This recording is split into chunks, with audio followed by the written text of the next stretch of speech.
Hey everyone, back again. This is the third of three video lessons going over a practice exam on solutions. So we are going to revisit the skills necessary for success in our unit on solutions. Once again, let me make the ploy. Please watch this video. Listen to the song. Okay, there is the URL. Watch it. It's good. Question number 13. Compared to the freezing point and boiling point of water at 1 atmosphere, a solution of salt and water at 1 atmosphere has a... Now they both are at 1 atmosphere, so that's not a consideration. So we're looking at freezing point and boiling point. We're talking about colligative properties here. Let's take a look at the information provided right here. Bring it to the front. It's not behaving like I want. Let's do this. There we go. Get this out of the way just for a moment. And we will see what I have outlined here. Now, please pause this. Read through it. So here are the effects of dissolved particles on freezing point and boiling point. What will happen? Well, it increases the boiling point. Why? Well, it increases intermolecular forces of attraction. That's what holds one molecule to another, making it more difficult for the water particles to escape from the pull of other water particles. And it will also decrease freezing point, where we have the particles that are being dissolved are interfering with the rearrangement of the water particles into a geometric pattern. You see, as water freezes, the particles rearrange themselves in such a way that it becomes a geometric pattern. And if we have particles dissolved, it will interfere with its ability to do it. So we are looking for the choice that says something about increasing boiling point and decreasing the freezing point. And where does that bring us? It brings us to choice number... Our lower freezing point is good. Why can I write? Oh, it's changing the color. Lower freezing point is good. Lower boiling point, bad. Lower freezing point, good. Higher boiling point, also good. Choice 2. Question 14. At which temperature is the vapor pressure of ethanol equal to 80 kilopascal?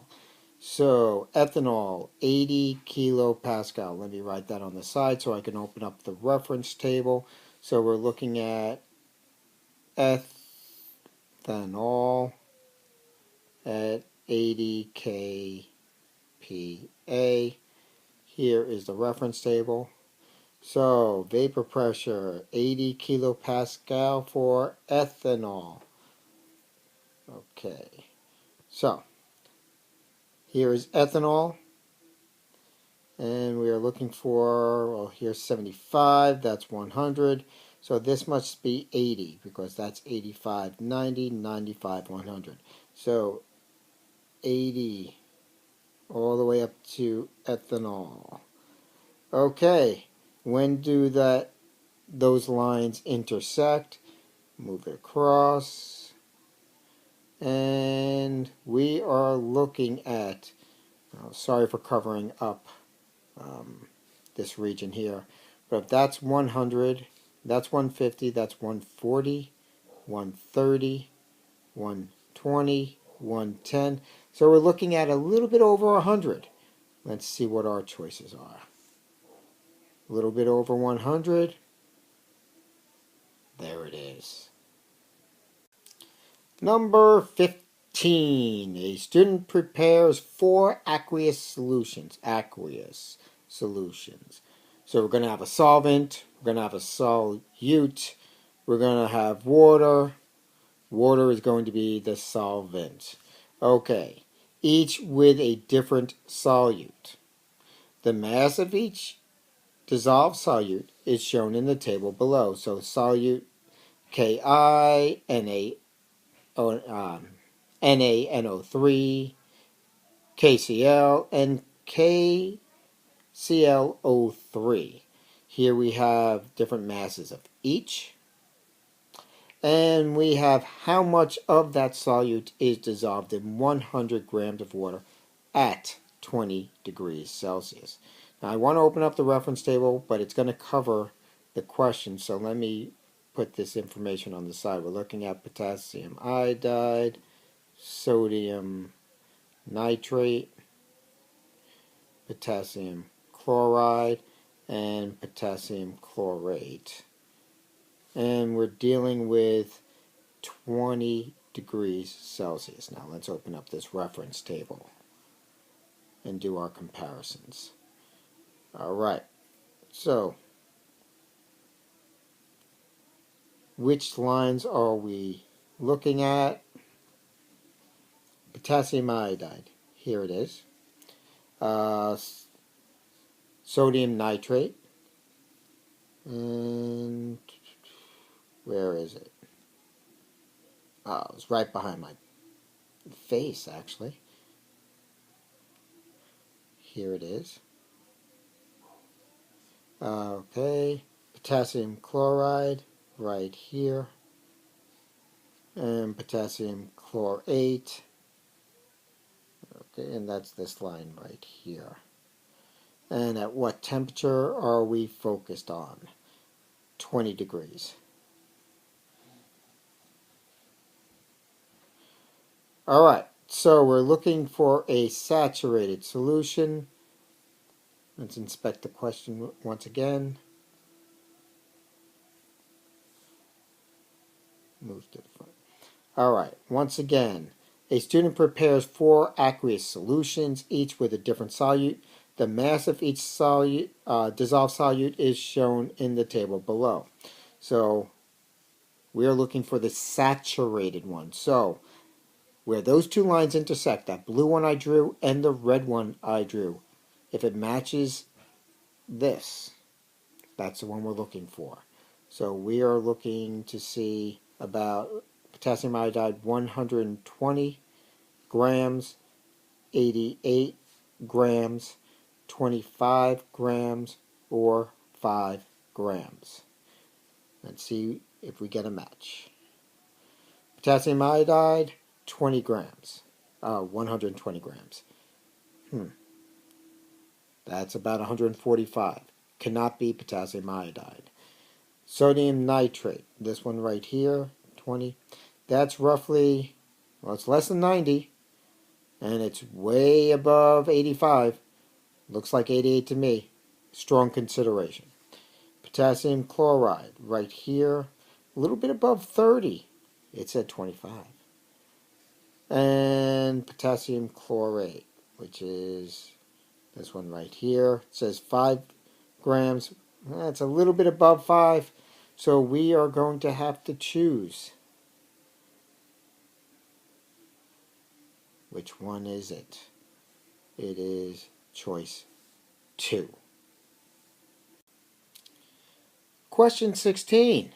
Using your knowledge of chemistry and the information on reference table H, which statement concerning propanone and water at 50 degrees Celsius is true?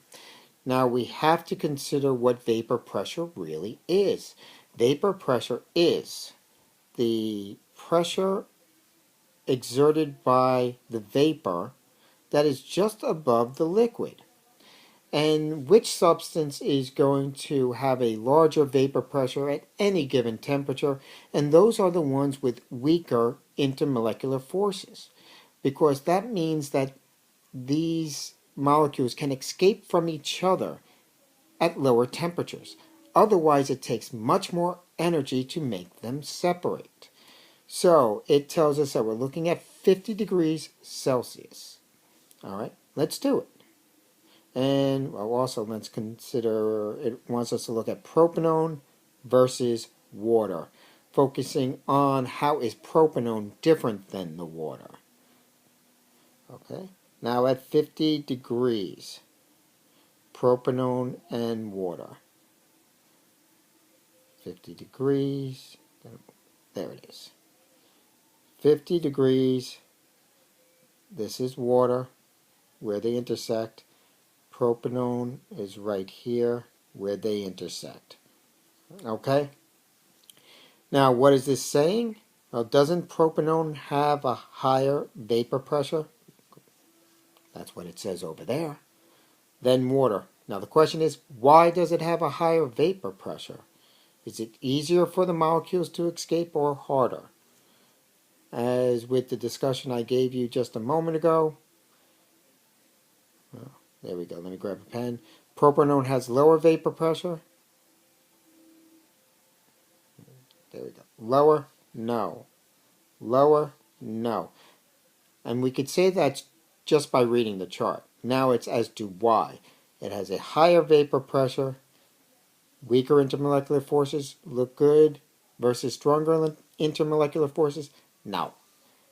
Weaker intermolecular forces allows propanone to escape from propanone to become a gas, to become a vapor. All right. Now the last couple of slides have to do with other considerations. Here we go.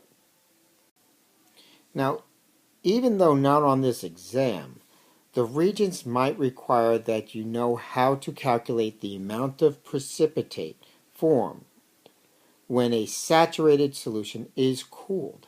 So let's take an example. Let's just say we have, and we could pick any of these. First of all, I want to pick a red pen so it's easy to see. Let's pick ammonium chloride. And let's just hypothetically say we have a saturated ammonium chloride solution at 80 degrees Celsius. Well, that would say if it was saturated, it would have to have roughly 67 grams of ammonium chloride if it were dissolved in 100 grams of water. Well, what would happen if this substance were to be cooled down to 50 grams? Well, then we move our line here and focus on this point here, and we have to estimate how much of the solutes would now stop being dissolved and drop out of solution. We call that a precipitate. And that's roughly, let's call it, it's actually a little lower, let's call it 52 grams.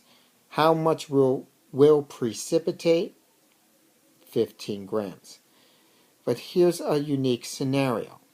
What if we go through all this and the statement says that the precipitate did not form, meaning that at 50 degrees we still had dissolved 67 grams? Well, that shouldn't be. At that point, we say the solution is super saturated.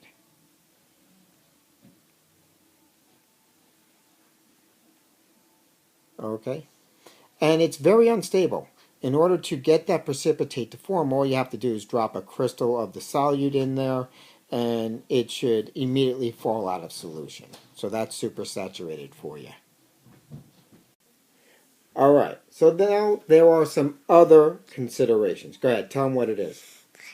Like the balls, like. All right, now what that means is when we have non-polar solvents or solutes, they will dissolve into each other. So non-polar will dissolve into non-polar, and polar will dissolve into polar. So the substances need to be similar to each other in order to dissolve. Trisha, what do you think? What? What do you think of this? No. What? What do you think? Is it good? Yes. Okay, say goodbye.